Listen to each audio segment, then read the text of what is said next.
ओम शांति। आज 2/6/2026 साकार महावाक्य प्रातः मुरली। बाबा कहते हैं, मीठे बच्चे तुम्हें हेउछ आत्मिक पंडा। तुमको गृहस्थ व्यवहार को संभाली पद्मफूल सदृश होई जोगर यात्रा करबाकू हेबो एवं कराइबाकू हेबो। प्रश्न, बाबा पिलामानंकर केउ श्रृंगार कथा कहउछन्ति, केउ श्रृंगार पाई मना करुछन्ति? उत्तर, बाबा कहउछन्ति, मधुर संतान माने मु तुम मानंकर आत्मिक श्रृंगार करिवा पाई आसीछि। तुम मानंकु केबे भी शारीरिक श्रृंगार करिवार नाही। तुमे माने वर्तमान बेगर भिखारी अट, माने साधारण अट। तेणु तुम मानंकर फैशन करिवार शौक रहिबा उचित नुहे। दुनिया बहुत खराब, सेथिपाई टिकिए भी शरीरर फैशन कर नाही। गीत बजाया बाबा ने। आखिर वह दिन आया आज जिसका था इंतजार। आमे बाबा अपेक्षा कर रही बहुत वर्षर 2500 वर्षर पूजा करते। द्वापर कलिजुग 2 जुगर पूजा कर आसुले। तो से दिन आसिक पहुँचला जहाँपाई आम इंतजार करूँ, अपेक्षा कर रही। भगवान आसीगले आम जीवन रे। ओम शांति। बेहद्र पिता बसी समस्त आत्मिक संतान मानंकु बुझाउछन्ति। बेहद्र अर्थ जहार कोनोसी सीमा नाही। केते ढेर संतान माने अछन्ति। एते संख्यक पिला मानंकर जणे ही पिता अटंती, जहांकु रचयिता कहा जाउची। दुनिया रे थिबा बाबा माने हेले शारीरिक, ये बेहद्र आत्मा मानंकर पिता अटंती। से माने हेले शारीरिक पिता, ये हेउछन्ति समस्त आत्मा मानंकर पिता, एकमात्र पिता। बेहद्र संतान माने अनेकानेक संतान मानंकर गोटे बापा। तो बाबा कहते, जहाँ को भक्ति मार्ग रे सबु आत्मा माने स्मरण करछन्ति, शिवलिंग रूप रे पूजा करिछन्ति। तुमे माने जानिछ भक्ति मार्ग मध्य अछि, ता सहित रावण राज्य मध्य अछि। एबे मनुष्य माने डाकुछन्ति जे आमको रावण राज्य रो राम राज्य को नहीं चलो। बाबा बुझाउछन्ति, देख देवी देवता जो माने कि भारतर मालिक थिले से माने एबे नाहंते। से माने किए थिले एकथा मध्य एबे तुमे जानिछ। से माने भिन्न भिन्न नाम रूप धरिकी संसार रे ही अछन्ति। कलिजुग रे आसी पहुंची जाइछन्ति, तळको खसी खसी ओल्हे आछन्ति कलिजुग पर्यंत। आमे ही सत्ययुगी सूर्यवंशी कुलर मालिक थिलु। राजा रानी तो हेबे ना। तुम मानंकर एबे स्मृति आसीछि। बाबा आसिके बुझेले, तुमे ही सूर्यवंशी कुलर मालिक थिल। सत्ययुग रे तुमे निवास करथुलो, स्वर्ग रे निवास करथुलो। तळको खसी खसी कि अनेक गुडे जन्म जन्मांतर पारी करिकरी आसिकरी आमे कलिजुग रे पहुंचीचे। बाबा आसिछन्ति। बाबा आसिछन्ति आम्भ मानकु राज्य भाग्यर संपत्ति देबाको, विश्वर मालिक कराइबाको। बाबा कहउछन्ति एबे समस्ते भक्ति मार्ग रे अछन्ति। भक्ति मार्ग को ही रावण राज्य कहा जाउछि। तुम मानकु ज्ञान मार्ग केवल एकमात्र बाबा ही सिखाउछन्ति। सेही बेहद्र बाबांकु भक्ति मार्ग रे समस्ते स्मरण करुछन्ति। भक्ति मार्ग रे पूजा करथिले, क्षीर पानी ढाळुथिले। एबे आमे तांकठु तांको सहित जोग लगोचे, तांको संगे कनेक्ट होचे, तांकठु आमे शक्ति नोचे। तांकर जो गुण आ शक्ति सेडाको आमे निज भितरे, निज आत्मा भितरे धारण करछे। एबे तुमको 21 जन्म पाई ज्ञानर राजधानी मिलुची। पुणी अधा कल्प तुमे तांको डाकिबो नाही। हाय राम हाय प्रभु कहिबार आवश्यकता रहिबो नाही। सत्य जुगरे केही हाय राम हाय प्रभु कहिबानी। जेबे दुखी होई थांते, द्वापर कलि जुगरे जेतेबेले दुखी होई थांती, जेबे दुखी होई थांते तेबे हाय राम कहि थांती। तुमको सेठारे अर्थात स्वर्ग रे दुख हेबो नाही। एबे तुमे जानुछ एहा मध्य एक खेल अटे। अधा कल्प हेला ज्ञानर दिन, अधा कल्प हेला भक्तिर राति। भक्ति आमको नीच स्तर को ओल्हाई देउछि। तुम बुद्धि रे सीढ़ीर ज्ञान निश्चित रहिबा उचित। बाबा बुझाउछन्ति जे यह 84 जन्मर चक्र अटे। एही चक्र को जानिबा द्वारा तुमे चक्रवर्ती राजा हेबो। सेथिपाई बाबा चित्र मध्य तैयारी कराउछन्ति, जेउथिरु सिद्ध होई परिबो जे आमे एही चक्र को जानिबा द्वारा 21 जन्म पाई राज्य भाग्य नेउछु। सीढ़ी चित्र आमे देखुचे। सीढ़ी चित्र रे आमे संगम जुगरे बसछे। बाबांकर किरणर बरसात होची संगम जुगरे जो चित्र अछि। बाबा ऊपर शांतिर वर्षा करछन्ति, ज्ञानर वर्षा करछन्ति, शक्तिर वर्षा करछन्ति। आमे आत्मा माने भरपूर हे जाउचे। भरपूर हेला परे लिफ्ट बाबा हमको लिफ्ट दउछन्ति, ऊंचा चढ़ौछन्ति। तो आम ऊंचा चढ़ी एलिवेटेड होगी आम जाकि स्वर्ग दुनिया जीवार लायक माने देवी देवता बनूचे धीरे धीरे समय लगुच तापरे आम ता पूर्व स्वर्ग दुनिया जीवा पूर्व सबू आत्मा माने समय पूरा हेले बाबा सहित परम धाम को जीवा।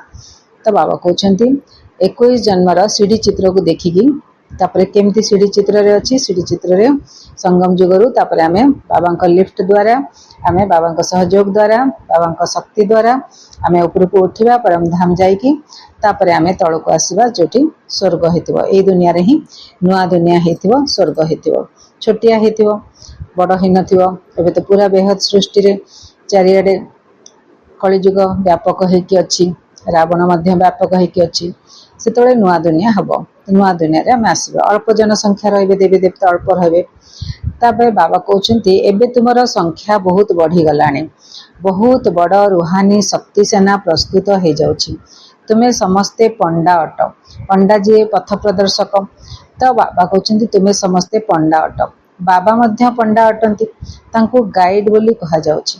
पंडा अक्षर शुभ अटे पंडा माने यात्रा करे थांती यात्री गले तांको एक गाइड मिलता है जो यात्री माने सबू देखाइबा पई जाती तीर्थ यात्रा करने समय मध्य पंडा मिली थांती।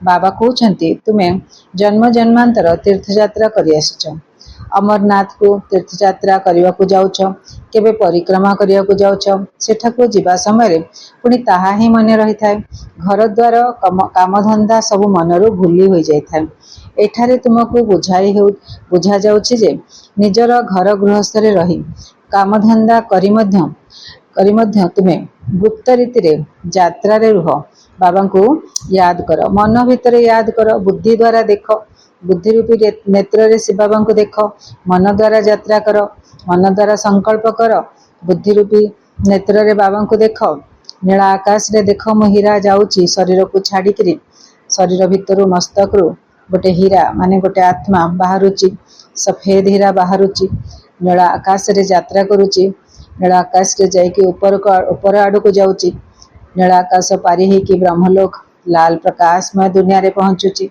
शिव बाबा कितने सुंदर दिशुचंती महाज्योति परम ज्योति तांकस पाखरे जाइके पहुंचुची महाज्योति बिंदु स्वरूप परम ज्योति आकर्षक तांका पाखरे पहुंचुची चुंबक भलिया टाणुछंती तांकर किरण द्वारा से हमको टाणुछंती पहुंचुची तांका पाखरे किछि गोटे संस्कार नउची शक्तिर संस्कार शांतिर संस्कार खुशीर संस्कार किछि गोटे संस्कार तांका पाखर नउची किछि समय बसिबा आरंभ करिबा 2 मिनिट 3 मिनिट 5 मिनिट अभ्यास पढ़ेबा बाबा कहते तो घंटा घंटा मम्मा घंटा घंटा अभ्यास करते बाबा मध्य घंटा घंटा अभ्यास करते दादी माने मध्य घंटा घंटा अभ्यास करते तांकु फॉलो करिबा हमर टाइम पीरियड बढ़ेबा जोग यात्रा रे रहिबा से स्थान रे बाबा सही पाखरे परम धाम रे बसी रहिबा यह बहुत भल यात्रा अटे ताकू कहा जाए रूहानी यात्रा काम धंदा घरे रहिबा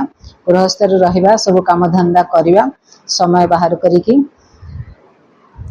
जोगर यात्रा करिबा यह बहुत भल यात्रा अटे जिते बड़ धंदा करिवार अच्छी सेते कर कहा को हेले मना नाही जे जिते करिवो सेते कर मना नाही। बाबा कहते भले निजर राजत्व संभाल राजा जनकों मध्य गोटे सेकेंड रे जीवन मुक्ति मिलता तुमको कौन प्रकार शारीरिक यात्रा आदि करी हैरान हेबार आवश्यकता नहीं।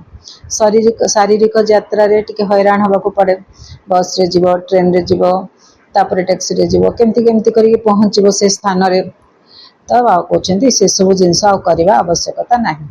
निज परिवार मध्य संपूर्ण रूपे दायित्व बहन करने को आम रचना रचिचे आमर परिवार को आमे पालना देवा तेणुक आम निज परिवार दायित्व मध्य उठेबा आउ मन बुद्धि द्वारा जोगर यात्रा करवा।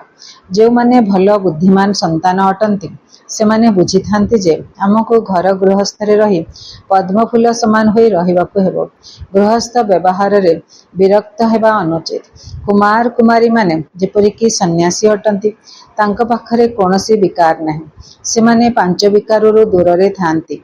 एबे तुमे माने जानुछ आमर श्रृंगार ही अलगा प्रकार अटे आम मानकर श्रृंगार अलगा अटे से मानकर हैला तम प्रधान श्रृंगार तुमर है शतप्रधान श्रृंगार जहाद्वारा तुमको शतप्रधान सूर्यवंशी राजत्व प्राप्ति हेब।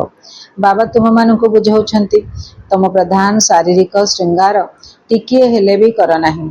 दुनिया बहुत कलुषित अटे। गृहस्थ व्यवहार रही शौकीन हुआ नहीं। दुनियार जो श्रृंगार ता प्रति शौक रखनी। फैशन आकर्षित करि समय सुंदर हेबा ठीक नुहे। अन्यर लोक माने बाहर लोक माने आकर्षित हेबे काहाको आमे आकर्षण करवा उचित नुह। एही समय सुंदर हेबा ठीक नुहे। असुंदर श्यामल वर्ण एबे भल। केही पंजा मारिबे नहीं।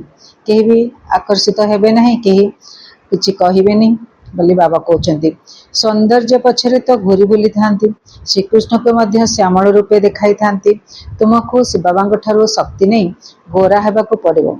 आत्मा को गोरा बनैबा पाउडर लगे कि गोरा हवा नुह। बाबा कहते तुमको शिव बाबा ठारू शक्ति नहीं गोरा हेबाकू पड़िबो। आत्मार श्रृंगार करवा। आत्मारे केते गुण 52टा गुण बाबा शिखैछन्ति।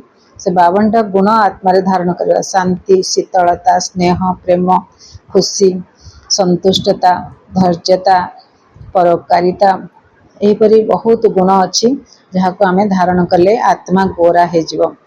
तो सेमाने तो पाउडर आदि लगे गोरा हेउछन्ति। आजिकाली एते फैशन रही जे से कथा न कहिबा भल।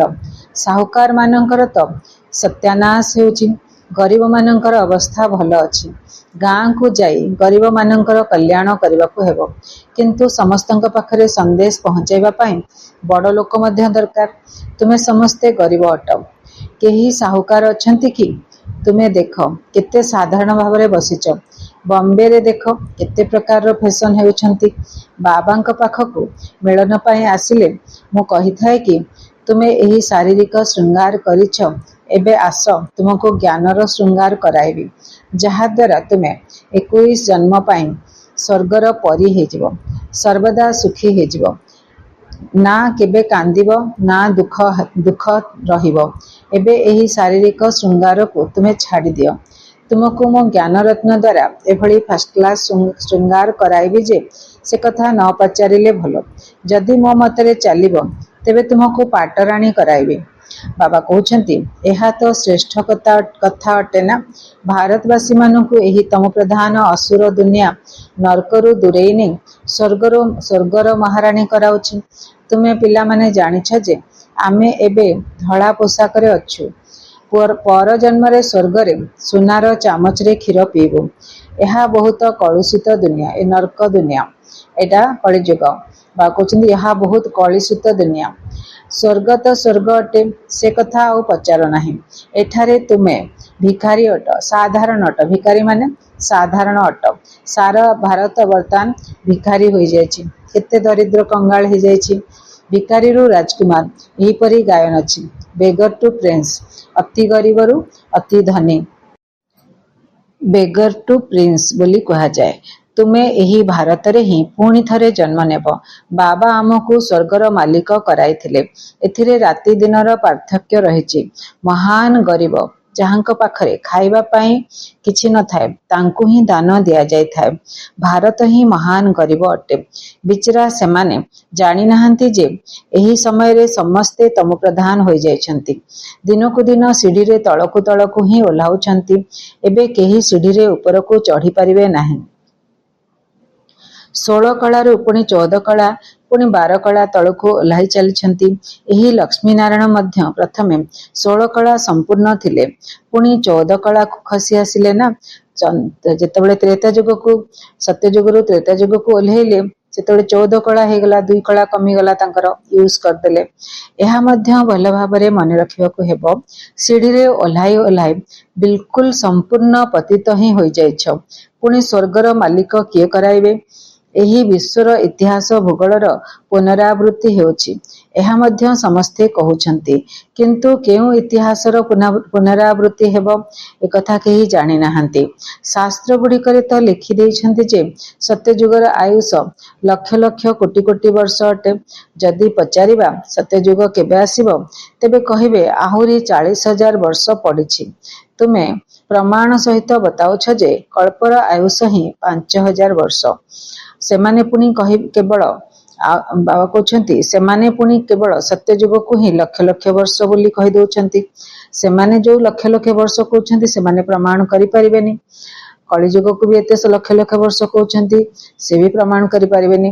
ବାବା ଆମକୁ ଶିଖେଇଛନ୍ତି 5000 ବର୍ଷର ପୁରା ହିସାବ ବାବା ଆମମାନଙ୍କୁ ଦେଇଛନ୍ତି।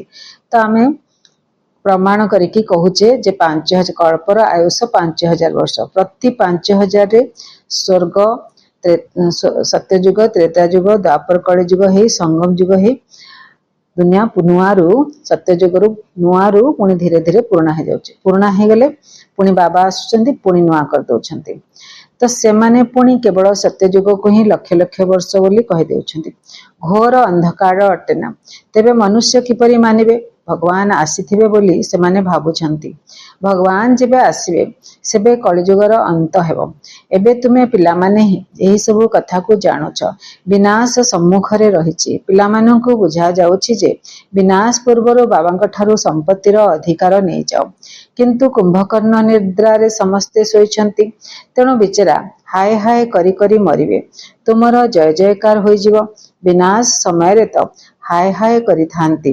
ବିପରୀତ ବୁଦ୍ଧିବାଲା ମନୁଷ୍ୟ ହାୟ ହାୟ ହିଁ କରିବେ। ବିପରୀତ ବୁଦ୍ଧି ମାନେ ଯୋଉମାନେ ଭଗବାନଙ୍କୁ ମାନୁନାହାନ୍ତି ସେମାନେ ହାୟ ହାୟ କରିବେ। ଯାହା ବି କର୍ମ କରିଛନ୍ତି କର୍ମର ପରିଣାମ ଭୋଗିବାକୁ ପଡିବ, ସେତେବେଳେ ହାୟ ହାୟ କରିବେ। ଆଉ ଆମମାନେ ବାବାଙ୍କ ୟାଦରେ ନିଜର ବିକର୍ମ ବିନାଶ କରୁଛେ।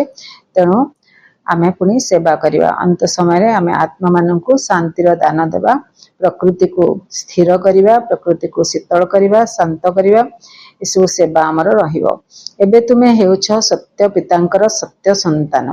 ନର୍କର ବିନାଶ ହେବା ବିନା ସ୍ୱର୍ଗ କିପରି ସ୍ଥାପନା ହେବ? ଏ ନର୍କ ଯୋଉ ଅଛି ଏ ବିନାଶ କରେଇବେ ବାବା, ତାପରେ ସ୍ୱର୍ଗ ସ୍ଥାପନା ହବ। ସେଥିପାଇଁ ବର୍ତ୍ତମାନ ଆମେ କଣ କରୁଛେ? ଆମେ ପ୍ରଜାପିତା ବ୍ରହ୍ମାକୁମାରୀ ଈଶ୍ୱର ବିଶ୍ୱବିଦ୍ୟାଳୟରେ ପାଠ ପଢୁଛେ। ପାଠ ପଢିକି ଗୁଣ ଗୁଡାକ ଧାରଣ କରୁଛେ, ଶକ୍ତି ଧାରଣ କରୁଛେ। ତ ଆମେ ରେଡି ହେଲା ପରେ ଆମେ ସତ୍ୟଯୁଗକୁ ଯିବାର ଯୋଗ୍ୟ ବନିଯିବା। ସ୍ୱର୍ଗର ସ୍ଥାପନା ବର୍ତ୍ତମାନ ହଉଛି। ତ ବାବା କହୁଛନ୍ତି ନର୍କର ବିନାଶ ହଉଛି ସିଆଡେ, ଇଆଡେ ସ୍ୱର୍ଗର ସ୍ଥାପନା ହଉଛି। ତାପରେ ପରିବର୍ତ୍ତନ ହେଇଯିବ। ତୁମେ କହୁଛ ଏହା ହିଁ ମହାଭାରତ ଲଢେଇ ଅଟେ। ଏହା ଦ୍ୱାରା ହିଁ ସ୍ୱର୍ଗର ଦ୍ୱାର ଖୋଲିବ। ମନୁଷ୍ୟ ତ କିଛି ହେଲେ ଜାଣିନାହାନ୍ତି। ତୁମ ବୁଦ୍ଧିରେ ଅଛି ଆମକୁ ଏବେ ଦୈବୀ ସ୍ୱରାଜ୍ୟର ଲହୁଣୀ ମିଳୁଛି। ସେମାନେ ପରସ୍ପର ସହିତ ଲଢେଇ କରିବେ। ସେମାନେ ମଧ୍ୟ ମନୁଷ୍ୟ ଅଟନ୍ତି। ଆମେ ଦେଖିପାରୁଛେ ସେମାନେ କେମିତି ପରସ୍ପର ଭିତରେ ଲଢେଇ କରୁଛନ୍ତି। ସେମାନେ ମଧ୍ୟ ମନୁଷ୍ୟ ଅଟନ୍ତି। ତୁମେ ମଧ୍ୟ ମନୁଷ୍ୟ ଅଟ, କିନ୍ତୁ ସେମାନେ ହେଲେ ଅସୁର ସମ୍ପ୍ରଦାୟର, ତୁମେ ହେଉଛ ଦୈବୀ ସମ୍ପ୍ରଦାୟର। ବାବା ପିଲାମାନଙ୍କୁ ସମ୍ମୁଖରେ ବୁଝାଉଛନ୍ତି। ତୁମମାନଙ୍କର ଆନ୍ତରିକ ଖୁସି ରହୁଛି। ଅନେକ ଥର ତୁମେ ଏହି ରାଜଧାନୀ ନେଇଛ, ଯେପରି ଏବେ ତୁମେ ନେଉଛ। ସେମାନେ ହେଲେ ଦୁଇ ବିଲେଇ, ପରସ୍ପର ସହିତ ଲଢୁଛନ୍ତି। ସାରା ବିଶ୍ୱର ବାଦଶାହୀ ଲହୁଣୀ ରୂପରେ ତୁମକୁ ମିଳୁଛି। ତୁମେ ଏଠାକୁ ଆସିଛ ବିଶ୍ୱର ମାଲିକ ହେବା ପାଇଁ। କହନ୍ତି ନା ଦ୍ୱୟ ବିବାଦେନ ତୃତୀୟସ୍ୟ ଲାଭ। ଦୁଇ ଜଣ ବିଲେଇ ଲଢେଇ କରୁଥିଲେ। ଉପରେ ମାଙ୍କଡ ବସି ଦେଖୁଥିଲା। ଗୋଟେ ପିଠା ଚୋରି କରି ଆଣି ଲଢେଇ କରୁଥିଲେ। ତ ଦି ଜଣ ଲଢେଇ କରୁଥିଲେ। ତ ମାଙ୍କଡ ତାଙ୍କର ମୀମାଂସା କରିବାକୁ ଗଲା, ଖାଉ ଖାଉ ସବୁ ପିଠା ଖାଇଦେଲା। ତେଣୁ ଦୁଇ ଜଣ ଯୁଦ୍ଧ କଲେ। ସେମାନେ ଆପସରେ ଯୁଦ୍ଧ କରୁଛନ୍ତି। ସେମାନେ ବିନାଶକୁ ପାଇବେ, ଆଉ ଆମ ମାନଙ୍କୁ ବିଶ୍ୱର ବାଦଶାହୀ ରୂପକ ଲହୁଣୀ ମିଳିବ। ବାବା କହୁଛନ୍ତି ତୁମେ ଏଠାକୁ ଆସିଛ ବିଶ୍ୱର ମାଲିକ ହେବା ପାଇଁ। ତୁମେ ଜାଣିଛ ଆମେ ବାବାଙ୍କ ସହିତ ଯୋଗ ଲଗାଇ କର୍ମାତୀତ ଅବସ୍ଥାକୁ ପ୍ରାପ୍ତ କରିବୁ। ସେମାନେ ପରସ୍ପର ସହିତ ଲଢେଇ କରିବେ। ଆମେ ବିଶ୍ୱର ବାଦଶାହୀ ନେଇଯିବୁ। ଏହା ତ ସାଧାରଣ କଥା। ସେମାନେ ବାହୁବଳ ଦ୍ୱାରା ବିଶ୍ୱର ମାଲିକ ହୋଇପାରିବେ ନାହିଁ। ତୁମେ ଯୋଗ ବଳ ଦ୍ୱାରା ବିଶ୍ୱର ମାଲିକ ହୋଇଯିବ। ତୁମର ହେଲା ଅହିଂସା ପରମ ଦେବୀ ଦେବତା ଧର୍ମ। ଉଭୟ ପ୍ରକାରର ହିଂସା ସ୍ୱର୍ଗରେ ହେବ ନାହିଁ। ଦି ପ୍ରକାରର ହିଂସା, କାମ ବିକାରର ହିଂସା ସବୁଠାରୁ ଖରାପ, ଯାହା ତୁମକୁ ଆଦି ମଧ୍ୟ ଅନ୍ତ ଦୁଃଖ ଦେଉଛି। ରାବଣ ରାଜ୍ୟ କେବେଠାରୁ ହେଉଛି ଏହା କେହି ଜାଣିନାହାନ୍ତି। ଏବେ ଭଗବାନଙ୍କୁ ଡାକୁଛନ୍ତି ଆସି ଆମକୁ ପବିତ୍ର କରାଅ। ତେବେ ନିଶ୍ଚିତ କେବେ ପବିତ୍ର ଥିଲେ ନା? ଦୁଇ ପ୍ରକାର ଉଭୟ ପ୍ରକାରର ହିଂସା ସ୍ୱର୍ଗରେ ରହିବ ନାହିଁ। ଗୋଟେ ହେଲା କାମ ବିକାର, ସେଠି ରହିବନି। ଆଉ ଦ୍ୱିତୀୟରେ ହେଲା କ୍ରୋଧ ବିକାର, ସେଟା ମଧ୍ୟ ସେଠି ରହିବନି। ତ ବାବା କହୁଛନ୍ତି ବିକାର, କାମ ବିକାର ସବୁଠୁ ଖରାପ। ସେ ତୁମକୁ ଆଦି ମଧ୍ୟ ଅନ୍ତ ଦୁଃଖ ଦେଉଛି। ଯେବେଠାରୁ କାମ ବିକାର ଆରମ୍ଭ ହେଲାଣି ମଣିଷକୁ ବହୁତ ଦୁଃଖ ମିଳୁଛି। ଦ୍ୱାପର ଯୁଗରେ ଯେତେବେଳେ ବାମ ମାର୍ଗରେ ଯିବା ଆରମ୍ଭ କଲେ, द्वापर जुगरे देवी देवता माने बाम मार्ग जीवा आरंभ कले। जो बाम मार्ग जीवा आरंभ कले पृथ्वी रे बहुत बड़ भूमिकंप होइकी सब सुनार दुनिया स्वर्ग दुनिया जहाँ विषय आम ए शुणुचे से दुनिया पोती ही जाइए माटी भितर पूरा पोती ही जाइए। एबे पुणी जो आम पवित्र बनीजा नुआ दुनिया आसब आउ जो वर्तमान चलती युद्ध इत्यादि तार परिणाम फल फल भूमिकंप पुणी हम पुणी हेले बाबा कहते बोली पुणी जो भूमिकंप हम पुणी सब सुनार हीरा सॉरी सुनार पहाड़ हीरार पहाड़ सब पुणी माटी भितर उपरको आसीज। वर्तमान आम जहाँ देखुचे सब माटी भितर पुणी पशिज नुआ दुनिया आरंभ हम। तो बाबा कहते रावण राज्य केबेठारु हेउछि एहा केही जानि नाहांती। एबे भगवान को डाकुछंती आसी हमको पवित्र कराओ। तेबे निश्चित केबे पवित्र थिले ना भारतवासी संतान माने ही डाकुछंती दुखरु मुक्त कर शांति धाम नहीं चलो दुख दूर करी सुख दियो। श्रीकृष्ण को हरि मध्य कही थांती माने दुख हर तो से श्रीकृष्ण को हरि मध्य कही थांती।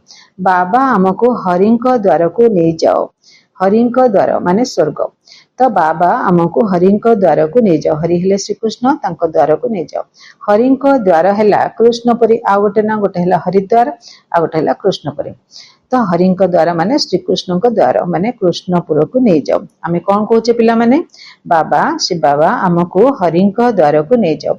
हरिंक द्वार है कृष्णपुरी श्रीकृष्ण दुनिया रे जीवाई आम चाहूचे जदि आम श्रीकृष्ण भाया सर्वगुण संपन्न होगा पड़ो षोल कला संपूर्ण होगा पड़ो मर्यादा पुरुषोत्तम होगा पड़ो डबल ताजधारी पवित्रतार मुकुट आउ रत्न जड़ित मुकुट अहिंसा परम धर्म तापरे संपूर्ण निर्विकारी संपूर्ण अहिंसक श्रीकृष्ण बहुत अपरम अपार महिमा तांको भली हेले तांको घर को जीवा तांको दुनिया को जीवा तांको स्वर्ग को जीवा। आमे काहा को कहूचे बाबा हमको श्रीकृष्ण द्वार को माने हरिंक द्वार को नहीं जाओ। हरिद्वार है कृष्णपुरी यह है कंसपुरी आम बर्तमान कंसपुरी अच्छे यही कंसपुरी आमर पसंद नुहे माया मच्छंदर खेल देखाउछंती। एक कथा तो तुम्हें जानिछ रावण राज्य द्वापर रु आरंभ होचे बाम मार्ग रे गले तापरे द्वापर जुगर आरंभ रू जो बाम मार्ग त्रेता जुग परे परे द्वापर जुगर आरंभ रे बाम मार्ग रे गला मात्रे कौन आसीब रावण राज्यर आरंभ हो। जो देवता माने पवित्र थिले से माने पतित हेबा आरंभ कले यार चिन्ह मध्य जगन्नाथ पुरी रे रहिछि। मंदिर रे जो चित्र गुड़ाक रही बर्तमान मंदिर सुरक्षा ताकू प्लेट लगे देछंती ता तले जो पुराना कारुकार्य अच्छी से सब विकार चिन्ह गुड़ाक अच्छी चित्र गुड़ाक अच्छी। देवी देवता मुकुट पिंधि सुनार अलंकार पिंधि आउ बाम मार्ग रे जाउछंती से चित्र सब रही। कोणार्क मंदिर रे भी अच्छी नष्ट हो गलानी बर्तमान कॉलेज जगन्नाथ मंदिर रे भी अच्छी ताकू कभर दिया है जाइए नष्ट हो जाउची लुणी पानी रे लुणी हवा रे खराब हो जाउची बोली ताकू प्लेट दे देछंती। दुनिया बहुत विकारी हो जाइए। एबे आमे से सब कथारू बाहरी परिस्थान को जाउचे परिस्थान माने स्वर्ग एथिरे बहुत साहस महावीर पणिया आवश्यक बाबांकर होई पतित हुआ नहीं। से माने भावुछंती स्त्री पुरुष एकत्र रहिबे विकारग्रस्त हेबे से माने भावुछंती स्त्री पुरुष एकत्र रहिबे विकारग्रस्त हेबे नाही एहा होई परिबो नाही। सेथिपाई ही गंडगोल करुछंती जे एठारे स्त्री पुरुषों को भाई भौणी करा जाउची। तो स्त्री पुरुष रहिबे एकाठी रहिबे किंतु विकार करिबेनी ता अर्थ एटा नहे जे भाई भौणी हे गले आत्मा आत्मा भाई भाई बोली कहले परमात्मा हेले पिता आमे समस्ते तांकर संतान से हिसाब रे समस्ते आत्मा आत्मा भाई भाई तेणु स्त्री पुरुष आपस रे केही भाई भौणी हो नाते। तो बाबा कहते एपरी तो केउठारे लेखा होई नाही जना नाही एहा केउ प्रकार जादू कहउछंती जदि तुमे ब्रह्मा कुमारी पाखक जीव से तुमको संबंध रे बांधि रखिबे एहीपरि सब मिठा कथा कही भुलाई देवे। जादू तो होउची भगवान कर प्यार मिलुची आमे नरकवासी स्वर्गवासी बनी जाउचे अशांत मनुष्य माने शांत बनी जाउचे क्रोधी माने शीतल शांत हो जाउछंती सब प्रकार विकार खत्म हो जाउचे एही जादू होउची विकार खत्म होउची एही जादू मानसिक जंत्रणा जो पाउचे मानसिक कष्ट जो पाउचे निजर विकार जो पाउचे विकार गुड़ाक खरा नष्ट हो जाउची जेतेबेले मनीष भितर परिवर्तन आसी जाउची तो सेटा हैला भगवान जादू कले तो भल कथा पई कले ना।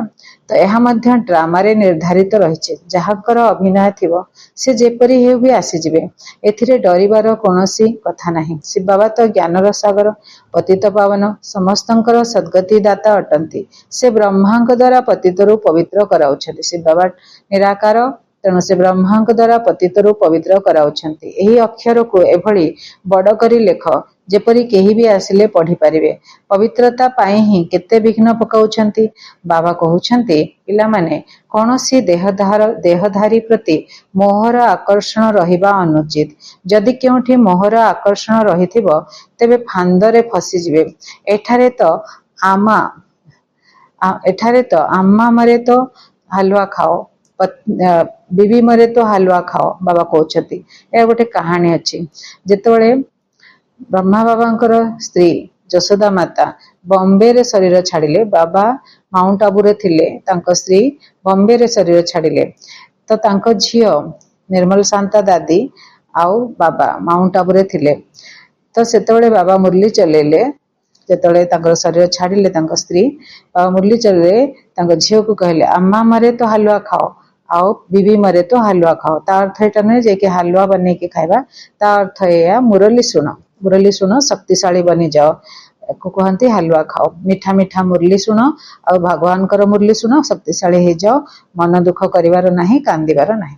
बाबा सम्मुख रे बसाई पचारुछंती काली जदि तुमर केही मरि जाए तेबे कांदिब नाही तो? जदि आखिरे लुह आसीगला तेबे फेल हो जिवो।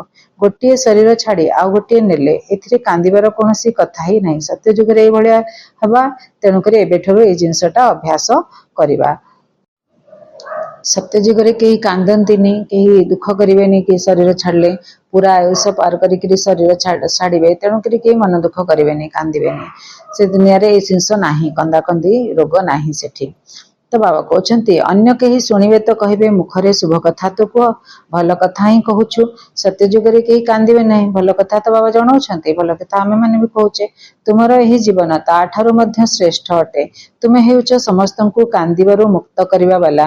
पुणी तुमे किपरि कांदी पारिबो? आमको पतिंकर पति मिलिछन्ति, पतियों का पति। जेते जन्म रे केते पति कले, 84 जन्म रे केते पति कले, तो से पति मानकर भी से पति जी आमको स्वर्ग को नहीं जाउछन्ति, पुणी नरकरे पतित करिवा वाला पाई आमे काहेकि कांदिबु? संपत्ति नेबा पाई बाबा केते मीठा मीठा कथा सुनाउछन्ति। बाबा चाहुछन्ति मो पाखरे जो संपत्ति अछि तुमे आस आ से संपत्ति को तुमे नियो, तुमे निजको योग्य बनाओ, तो तुमको स्वर्ग रे नहीं से संपत्ति सब देवी। वर्तमान रो समय रे भारतर केते अकल्याण हो जाइछि, बाबा आसी कल्याण करूछन्ति। जो भी धनी व्यक्ति मानकर संपत्ति थाए, जदि तांकर संतान न थांती से केमती काहाको एडप्ट करिके संतान संपत्ति सब दे दियंती। सेथिपाई बाबा पाखे बहुत संपत्ति अछि, बेहद्र संपत्ति अछि, स्वर्ग अछि, वैकुंठ अछि, से देबाको चाहुछन्ति। हमको एडप्ट करछन्ति, खाली हमें योग्य बनिले हमको देबे। बाबा आसी कल्याण करूछन्ति। भारत को मगध देश कहउछन्ति। सिंधी मानक परि फैशन वाला केही नहांती, विदेश रु फैशन शिखी करी आसुछन्ति। तेणु साजसज्जा पाए आजिकाली झियो माने केते टंका खर्च करूछन्ति, एमानंकु नरकर परि कहा जाउछि। बाबा तुमको स्वर्गर परि कराउछन्ति, कहउछन्ति आम पाए एहा ही स्वर्ग अटे। एही सुखर मजा तो नेई जिबा। तो बाबा कहउछन्ति दुनिया रे लोक माने कहउछन्ति आम पाए एहा ही स्वर्ग अटे। स्वर्गर परि बाबा कहउछन्ति नरकर परि भलिया बनुछन्ति। बाबा हमको स्वर्गर परि बनाउछन्ति, किंतु लोक माने कोन कहउछन्ति आम पाए एहा ही स्वर्ग अटे। एही सुखर मजा तो नै जिबा, काली कोन हबो आमे कोन जानिछु। एपरि विभिन्न विचार करुथबा लोक माने आसुछन्ति। अच्छा मीठा मीठा सिकिल दे संतान मानक प्रति माता पिता बाप दादांकर मधुर स्नेह संपन्न शुभेच्छा एवं सुप्रभात। आत्मिक पिता मानकर आत्मिक संतान माननको नमस्ते। आमे आत्मिक संतान मानकर आत्मिक पितांक प्रति बहुत बहुत याद प्यार एवं नमस्ते। शुक्रिया मेरे बाबा, बहुत बहुत शुक्रिया। धारणा पाई मुख्य सारांश। 1 नंबर, सच्चा आत्मिक पंडा होई समस्तंकु घरर रास्ता देखेबाकू हेबो। शरीर निर्वाह करिबा पाई कामधंदा मध्य करिबाकू करी କାମଧନ୍ଦା ମଧ୍ୟ କରିବାକୁ ପଡ଼ିବ ଏବଂ ଯୋଗର ଯାତ୍ରାରେ ରହିବାକୁ ହେବ। କାର୍ଯ୍ୟ ବ୍ୟବହାରରେ ବିରକ୍ତ ହେବାର ନାହିଁ। ଜ୍ଞାନ ଦ୍ୱାରା 2 ନମ୍ବର ଜ୍ଞାନ ଦ୍ୱାରା ଶୃଙ୍ଗାର କରି ନିଜକୁ ସ୍ୱର୍ଗର ପରି ସଦୃଶ କରିବାକୁ ହେବ। ଏହି ତମପ୍ରଧାନ ଦୁନିଆରେ କୌଣସି ଶାରୀରିକ ଶୃଙ୍ଗାର କରିବାର ନାହିଁ।